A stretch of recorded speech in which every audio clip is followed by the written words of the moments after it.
White men are the mental health problem in this country.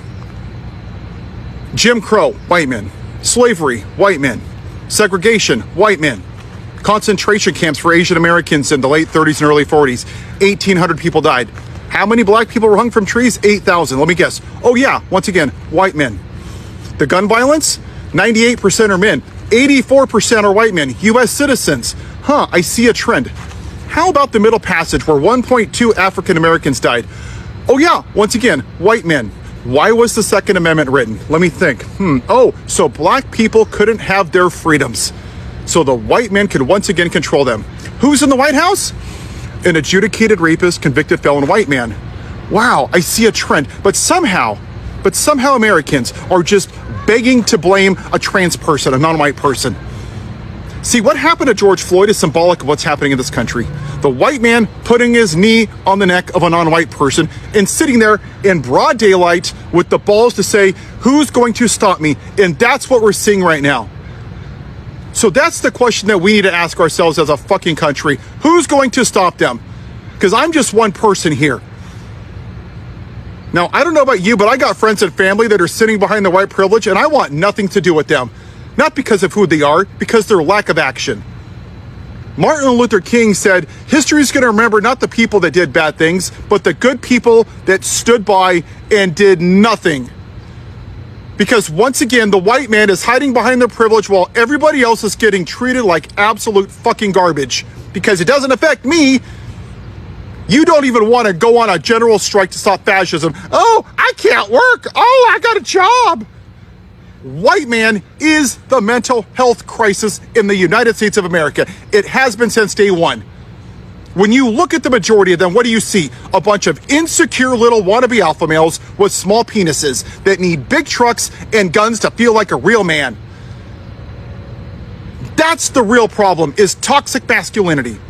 That the white man feels unable to shit on everyone's rights just because of how they look. It's ironic, isn't it, that they demonize black people because they're black on the outside, and yet their hearts are black on the inside.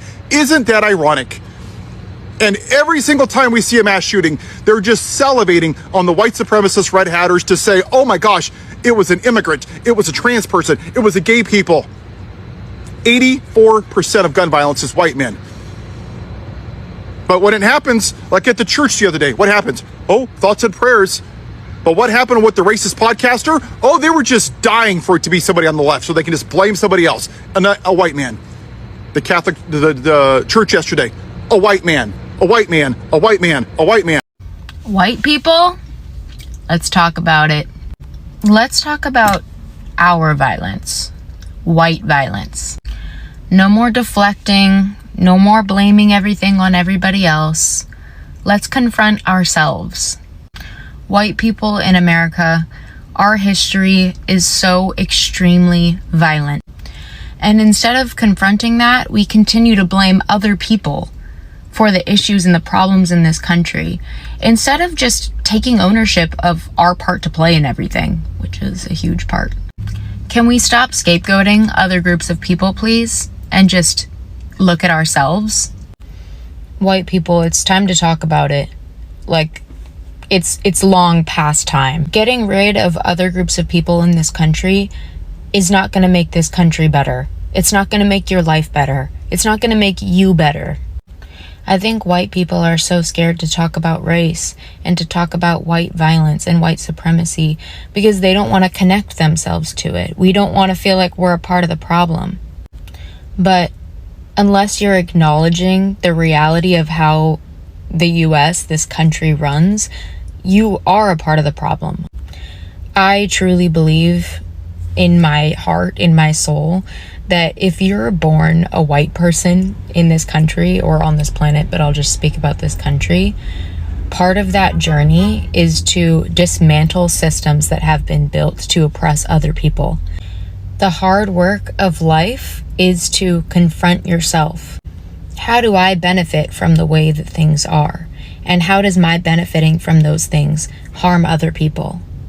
And instead of walking around with, 1,000-pound bag of shame on your back, consider it your responsibility to do that work.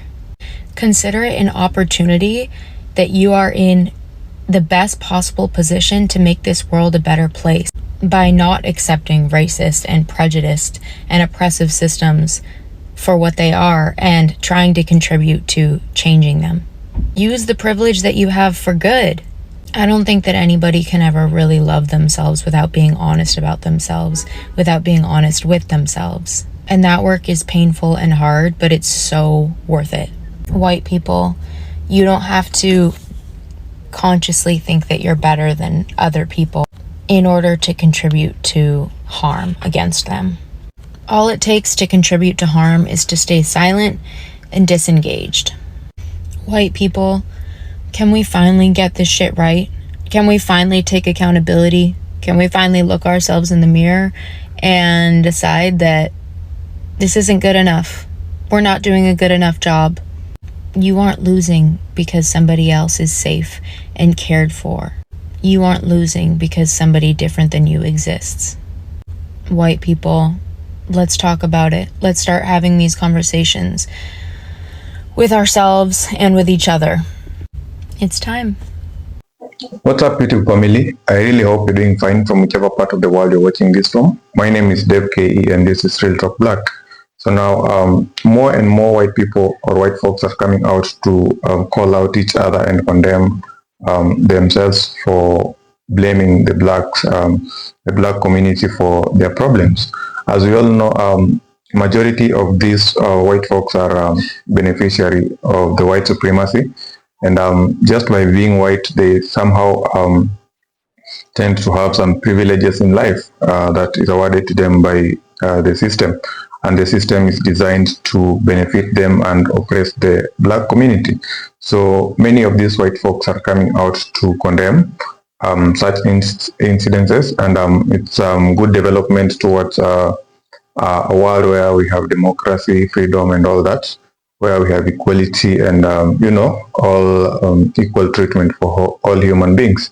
As we all know, right now, the USA is going through a crisis, more or less like an economic collapse. And the government is also about to shut down because of the standout between the government and the different agencies.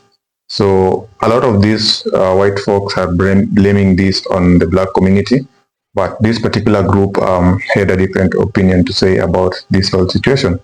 So let's have a look at this video, a few videos, and then have a quick discussion at the end of it all.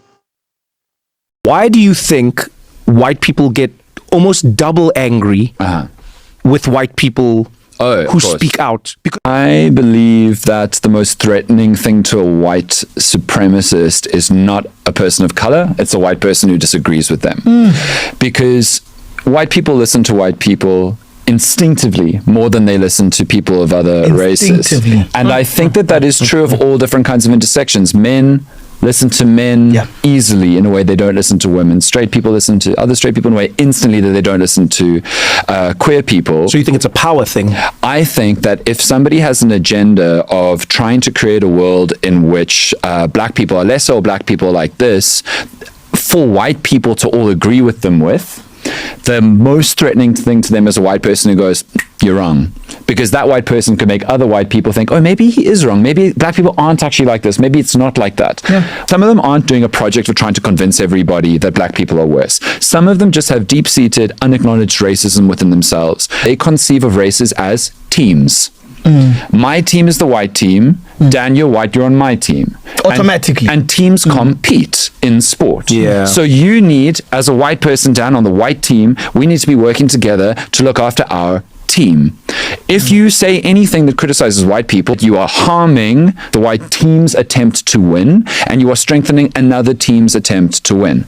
That is a fundamentally subliminally racist conception of how race should be most important in the way that you build power and protect community. I've had it with white people that triple trumped, that have the nerve and the audacity to walk into a Mexican restaurant, a Chinese restaurant, an Indian restaurant. I really genuinely believe that if you triple trumped then you are all about preserving the lack of culture in white America that has led us to where people go and Bible thump with their AR-15s. Like, that's the only thing that I see when you get all white people together in the United States. There's no culture at all. So they have to go borrow culture from people. Even the word woke, they've borrowed from Black culture. I don't think you should be able to enjoy anything but Cracker Barrel. Get your fat asses over to Cracker Barrel. Quit watching NBA basketball. Quit watching sports that are dominated by African Americans. Quit going to Mexican restaurants. You want white culture, you go fucking live in it. But do not participate in any of the shit that makes America cool. And what makes America cool is multiculturalism. And if you want to triple Trump and you want to browbeat DEI and you want to browbeat gay people and you want to browbeat Black people, as you've been doing for 400 years, and you want to browbeat this generation of immigrants that come over here and open up businesses earnestly, pay their taxes, you want to demonize them and call them rapists and felons and all this shit, when the felon is the teeny weeny mushroom cock piece of shit, Kankle's McTaco tits at the top of the ticket.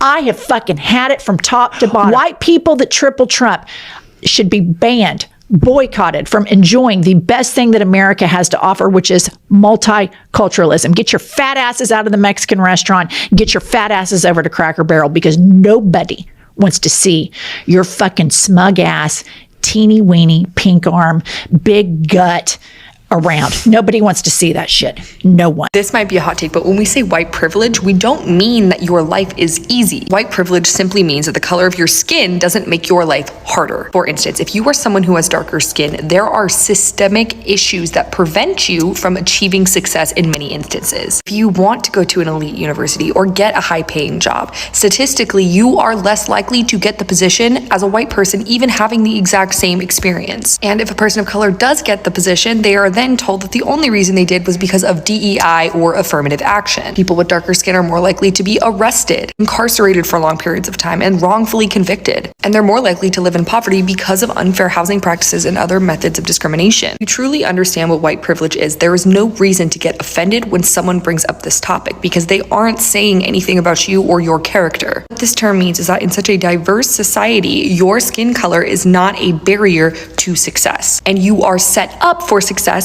much better than any person of color, because America was built on white supremacy to favor white people. This might be a hot take, but there's a huge difference between being not racist and anti-racist. Growing up as a white person, I was not racist. I didn't say the N-word, but I also was terrified to participate in any sort of discussion about race. I sort of just stayed out of it, right? I was like, this isn't a problem I contribute to, but it's also not gonna be a problem that I help put an end to, I guess. Then I went to college at Brown, and that's where I learned that not being racist is in its own way contributing to racism. Because if you are too scared as a white person to call out the racism of other people or to critically examine your own biases, especially your implicit ones, that is still a contributing factor to the problem. And that's why I now make the content that I do, because I'm thinking back to all of these things that I heard as a child, and I'm seeing my entire life in a new light. Like, wow, this family was quite racist, this friend was racist, all these things that the people I went to high school with that they did, sort of critically examining it as well as my own biases. So if you are someone who continues to insist that you're not racist,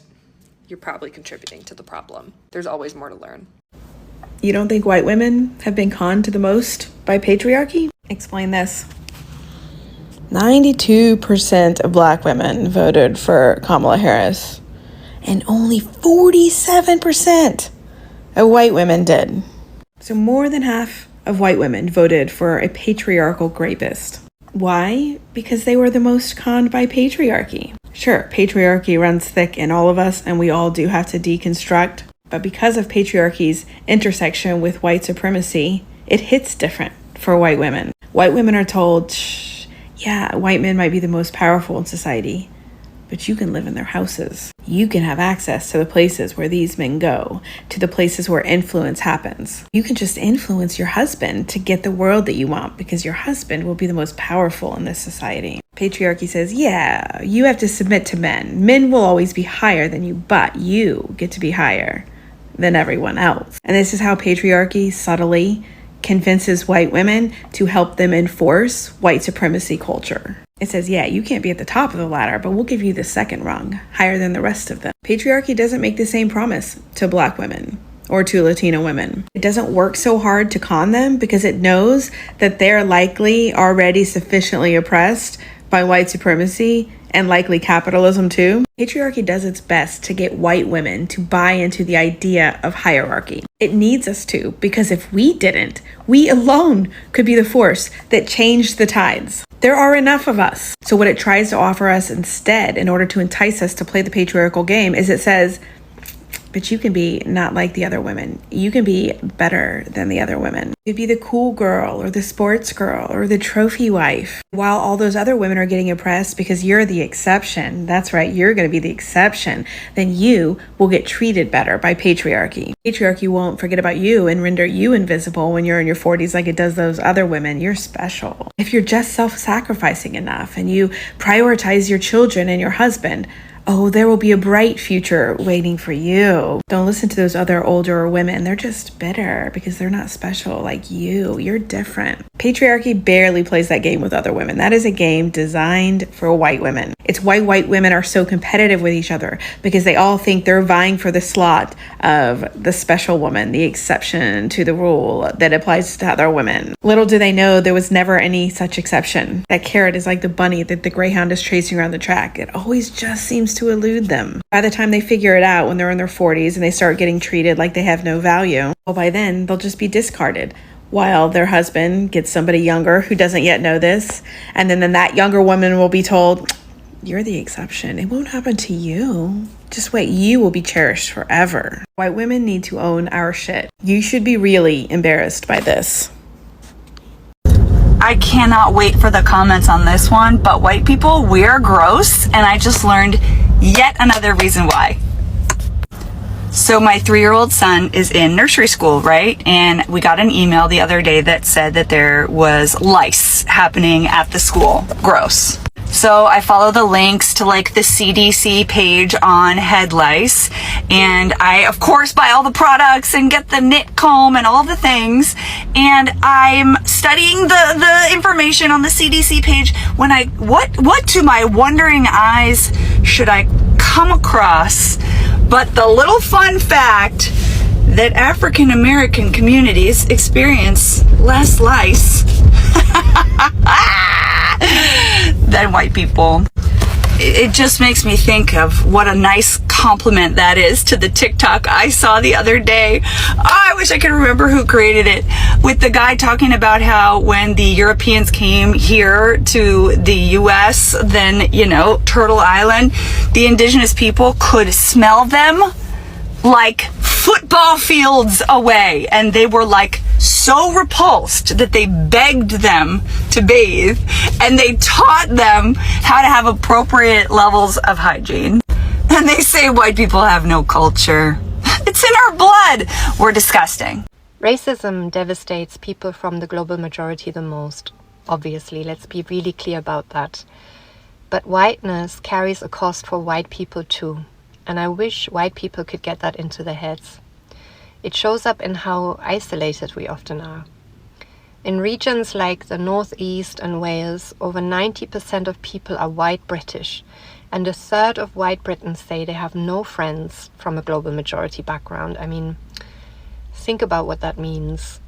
We are cut off from whole worlds of perspective, from different ways of thinking, problem solving, creativity, ideas, joy, humor, you name it. Instead of gaining resilience through difference, we stay small and we stay shallow and we cling to sameness, and I guess we call that normal. Whiteness looks like power, but it's really a cage. It cuts us off from the richness of life itself. Racism dehumanizes people of color, but it also diminishes white people. And anti-racism isn't charity work, remember. It's how we open the door to fuller humanity, connection, and possibility. I mean, it would be great if we did this out of the goodness of our hearts and for the sake of justice. But if that feels like too much to ask, do it for selfish reasons. Do it because your life will be richer, deeper, funnier, and better if you do. My name's Kylie, and I'm obviously white. I grew up in a conservative white family, and I know there's been a lot of discourse about whether white people should talk about racism, and here's my argument for why I think that not only should we, but we have to. A lot of racism in white families occurs behind closed doors. I've been over at friends' parents' places and heard them say some pretty obscene things about people of color, assuming that I am on their side simply because I am white. Obviously, this makes for some awkward conversations when I do call them out, but point being, the depths of the racism and the darkness that seeps in deeply into these families can only, in my opinion, truly be exposed by other white people, because they will never be their full racist selves around anyone who is not white. They like to save face publicly and say that they're not racist, but then again, if you go into their homes and you hear the things they say, that would suggest otherwise. I just encourage you, if you're a white person and you know people like this, please say something. Don't just ignore it for fear of conflict. Have you ever wondered if the well-intentioned feeling of white guilt might actually be doing more harm than good? White guilt refers to the feeling of shame or responsibility that some white individuals experience as a result of their perceived role in historical and ongoing racial injustices. This guilt can manifest in a variety of ways, including apologizing for one's whiteness, engaging in performative allyship, or avoiding conversations about race altogether. While the intentions behind white guilt may be well-meaning, it can actually be harmful. First and foremost, it can be patronizing and disempowering to Black people. It reinforces the idea that people of color are victims who need saving rather than agents of their own liberation. It also focuses on the idea that white people commit individual acts of racism rather than acknowledging that racism is a systemic issue that all of us need to work to dismantle. White guilt can be paralyzing. Rather than taking concrete actions to address racial inequality, individuals who feel guilt may become overwhelmed and feel as though there is nothing that they can do to make a difference. This can result in a sense of hopelessness and lack of meaningful progress. So, what can we do instead? First and foremost, we need to recognize that feeling guilty about whiteness does not actually solve any problems. Instead, we need to take concrete actions to address systemic racism. This might involve educating ourselves about the history of racism and its ongoing implications, supporting organizations that work to promote racial equity, or having difficult conversations with our friends and family members about race. We also need to be mindful that the ways in which our guilt may inadvertently perpetuate racism. For example, if we are constantly apologizing for our privilege or center conversations around our own feelings of guilt, we are still making the conversation about ourselves rather than about the experiences and needs of Black people. We need to shut up, listen, and learn to the experiences of people of color without dismissing their experiences. While it's important to acknowledge the ways in which our privilege has contributed to systemic racism, we need to be careful not to let that guilt consume us. Instead, we should channel our energy into meaningful conversations and actions that will contribute to a more equitable society for everyone. In case you're new here, I want to make it very clear where my husband and I stand in all of the chaos that is happening here in the United States. And I'm going to say it one more time. We stand with marginalized people. We stand with Black people, Hispanic people, trans people, gay people, Muslim people, anyone who is being villainized in this very moment that you can think of. We stand for them. And I am tired as a white woman not seeing enough white people calling out the bullshit that is happening right now.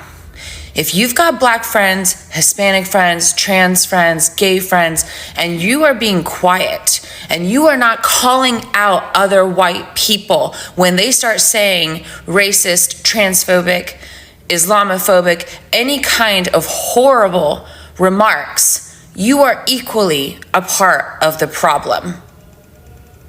We do not need to let other people be comfortable in their hatred anymore.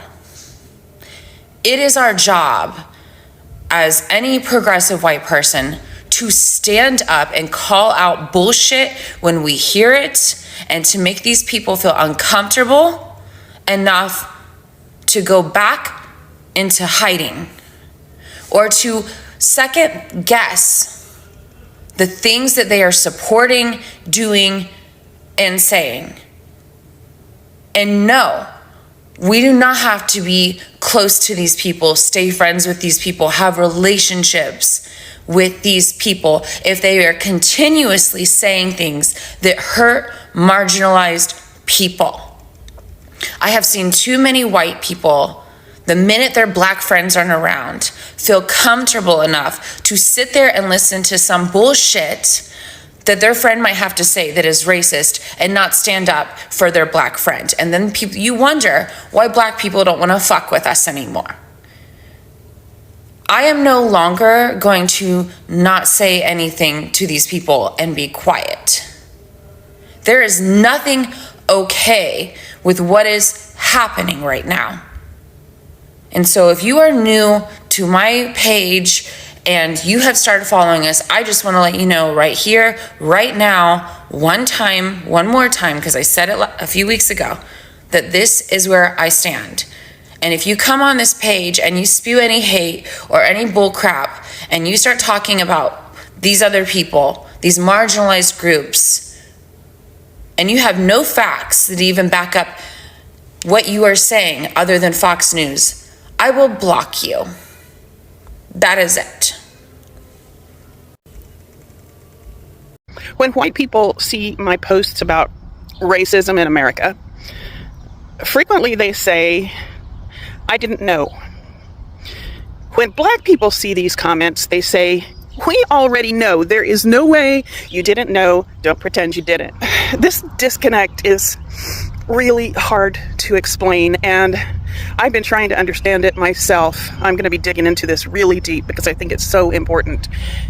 It's not that we're just oblivious white people. It's that we've been groomed to be oblivious white people. People point out that it's not like this stuff is locked in some vault somewhere. It's available. You can see it. And that's true. But we were trained not to ask questions. We were trained not to look for it. And I see it in my family. I see it in my circle of friends, even some of my friends that are pretty progressive. We have this ingrained training to not ask too many questions. We were taught to trust authority figures, teachers, ministers, police officers, politicians, the anchor guy on the evening news. We believed them because we were groomed from childhood to believe that they were trustworthy. We were not taught that the system itself, the system they were part of, was designed to protect itself first. And frankly, it felt good just to trust them. It's like you had this permanent mommy and daddy figure. It made life feel safe. The gaps in white knowledge were filled in with lies. We were told that poor people were lazy, that's why they're poor. That crime existed in black neighborhoods because they were black neighborhoods. That broken families cause poverty. These ideas were not questioned. They were treated as common sense. And we were started with our grooming as infants, as little tiny babies, as little bitty kids that are impressionable and just forming our ideas about the world. So that was our social foundation. We were told that black people can't keep their marriages together. I was even told that the reason they couldn't keep their marriages together was because of how they were treated during slavery.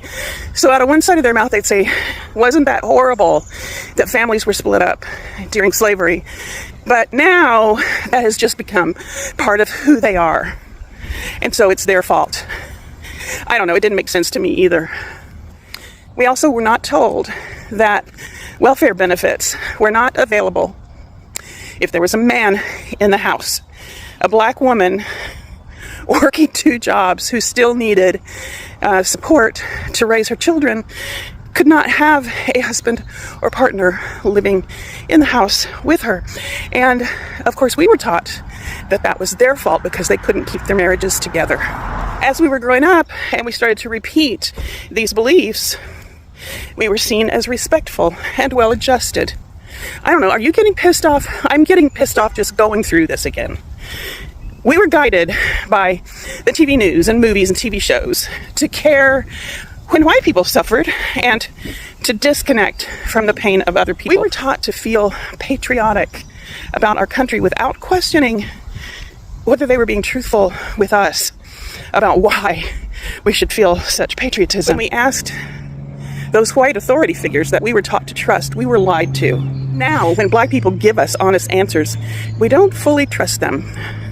It's not about ignorance, it's about conditioning. My education is in behavior analysis, and that's how that works. You just expose someone to a social system that supports a certain line of thinking, and you fall for it, especially if you are started out as a young kid being taught all that stuff. And that's what happens to all of us. We were taught that silence is polite and that truth about society is rude or inappropriate. And as a girl that went to a fundamentalist Christian church, that was even more so. You don't ask questions that are going to make people uncomfortable. But that comfort, you see, it kept us obedient. It kept us from asking too many questions. It kept us from wanting to do anything about it because we didn't fully understand that there was something that needed to be done. We were used to preserve a system that depended on our own silence. It kept us from befriending black people. It kept us from knowing what the hell we thought we knew about those people. So when white people say, I didn't know about any of this, understand what that really means. We were trained not to look. We were trained to believe the stories that we were told by the authority figures. We were shaped by a system that used your trust against you. We were trained to look away. And now we have a choice. White people, we need to get angry about being kept in the dark all these years so that together with our black neighbors and neighbors of all races, we can break down this oppressive system that has brought us here to the point of fascism. Check the caption for some documentaries to help you get started learning. We need to really get curious. Whites are the problem in America. You guys are the issue. You guys, you people. We're trying to get better. Clump? Whitey? My stance on it is whatever Will Compton decides, I think we go with as a former Washington. I was ignorant of just how bad white supremacy was until I started speaking against it. I thought, of course, racism is real, but I'm sure there's plenty of white people out there who want to fix it. There's plenty of people who want to fix the system so that it's better for everybody. The moment I started calling it out for exactly what it is, that's when things started to shift, and that's when I realized the sheer amount of hatred. And I didn't expect for people that I knew to personally attack me, tell me that I was being too divisive, to lose so many people that I thought were friends of mine. I didn't expect the constant threats of violence or being targeted by neo-Nazis online so badly that they leaked my phone number. I didn't expect to be turned into an internet meme and called Crash Out Kylie and subsequently targeted by white supremacists. I didn't think the journey would be easy, but I do sincerely think that I was blind to just how deeply white supremacy runs. And that is certainly a bias that I have as a white person because I never experienced this hatred until I started speaking against it. The truth is that speaking out against racism as a white person isn't divisive, it's necessary. And despite being doxxed and ostracized from my community, I strongly recommend that other white people do the same. Because why would you want to be friends with somebody who's hell-bent on silencing your voice and the voice of people of color?